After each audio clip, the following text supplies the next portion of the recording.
मु बारंबार जहाँ कहूँ दिल्ली रे कांग्रेस आउ बीजेपी भितर जो प्रतिद्वंदिता चली सारा भारत वर्ष रे जो प्रतिद्वंदिता चली ओडिशा रे मध्य समान कथा देखिबा पाई मिली। बिजु जनता दल सामान्य अंश रे निष्क्रिय थिला भली लागुची एवं एठी मध्य बीजेपी आउ कांग्रेस भितर बाइनरी चलिबो। गोटे पक्ष विरोधी पक्ष जो थिरे कांग्रेस रहिबो, गोटे पक्ष शासक पक्ष जो थिरे बीजेपी रहिबो। बिजु जनता दल कन्फ्यूजन भितर अछि, द्वंद्व भितर अछि, से भली एग्रेशन देखि पारुनी कारण बहुत गुड़िए अच्छी आ भितर विरोधी दल रे रहिबार अभिज्ञता बिजु जनता दल नाही। एवं द्वितीय कथा हेउची नरेंद्र मोदी भारतीय जनता पार्टी सहित भितरिया संपर्क बिजु जनता दल पई वर्तमान महंगा पड़ुची।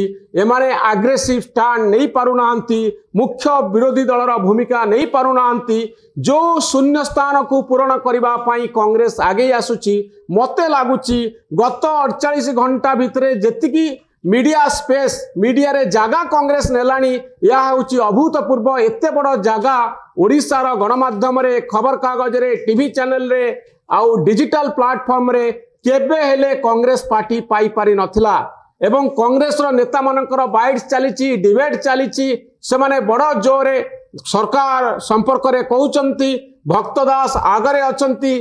कांग्रेस रो तुंग नेता नरसिंह मिश्र ठारू आरंभ करी निरंजन पटनायक भली वर्षियान नेता ठारू आरंभ करी सोफिया फिरदौस पर्यंत विधायिका माने जो माने सर्वकनिष्ठ विधायिका जे से मध्य अछंती। गोटिए छात तले कांग्रेस एकाठी होउची आउ शक्ति प्रदर्शन करूची। ओडिशा राजनीति पई बड़ बाट आसुची। मते लागुची रूलिंग पार्टी ता बाटे अछि, ऑपोजिशन स्पेस रे टिके अदल बदल होउची। आउ बिजु जनता दल को पछरे पकाई कांग्रेस गोटे आग्रेसिव भूमिका रे रहउची। जदि एई ट्रेंड अब्याहत रहे ताले विरोधी राजनीति कड़ लेउटेइबो आउ कांग्रेस बिजु जनता दल ठारू आगरे रहिबो, अधिकरु अधिक मीडिया स्पेस नबो। कांग्रेस नेता मानकर कथा, कांग्रेस पार्टीर कथा हेडलाइन बनिबो। विरोधी दल जेतिकी स्पेस ने सही स्पेस जदि कांग्रेस नहीं जाए ताले प्रथम चैलेंज बिजु जनता दल पई तैयारी हबो जे प्रकृत विरोधी दल ओडिसा रे किए। किंतु आउ गोटे कथा जेतेबेले आपण कहउचंती जे विरोधी स्पेस नवा पई कांग्रेस चेष्टा करूची, जोटी हिंदुत्वर राजनीति कथा आसीबो सेठी कांग्रेस तो पछकु जिवो। निर्वाचन समय रे जदि भी आकु मेंटेन करी रखे भारतीय जनता पार्टी जेतेबेले हिंदुत्वर कथा कहइबो से समय रे कांग्रेस पुनी बैकफुट को जिवो, कारण ओडिसा रे हिंदू मानकर वोट संख्या बहुत अधिक रहिछि। सेमिति ओडिसा रे हिंदुत्व को नेकरी वोट हेछि बोली मु केबे कहबि नाही। राजनीति समस्त निज निज स्टाइल रे करिवे।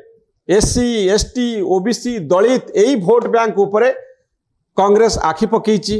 आपण देखिए जे यही जो भोट रहिला यही भोट को निज पाख को नबा पाई दिल्ली ठारू पल्ली पर्यंत भुवनेश्वर पर्यंत कांग्रेस रा संपूर्ण रूपे कार्यक्रम जारी रही। जे एससी एसटी ओबीसी दलित यही मानकर भोट कांग्रेस पाखक जाऊ। जो भोट बैंक दिने कांग्रेस पाखरे थिला, इंदिरा गांधी, राजीव गांधी, सोनिया गांधी जेतबेले सक्रिय थिले ए सबु भोट तांको पाखरे थिला। किंतु कालक्रमे भारतीय जनता पार्टी सरकार को आसवा बेलू 2014 मसीहा बेलू ए भोट सबु भारतीय जनता पार्टी पाखक पड़े जाइछि। तेणु से भोट बैंक को सुदृढ़ करने कांग्रेस चेष्टा करुछि।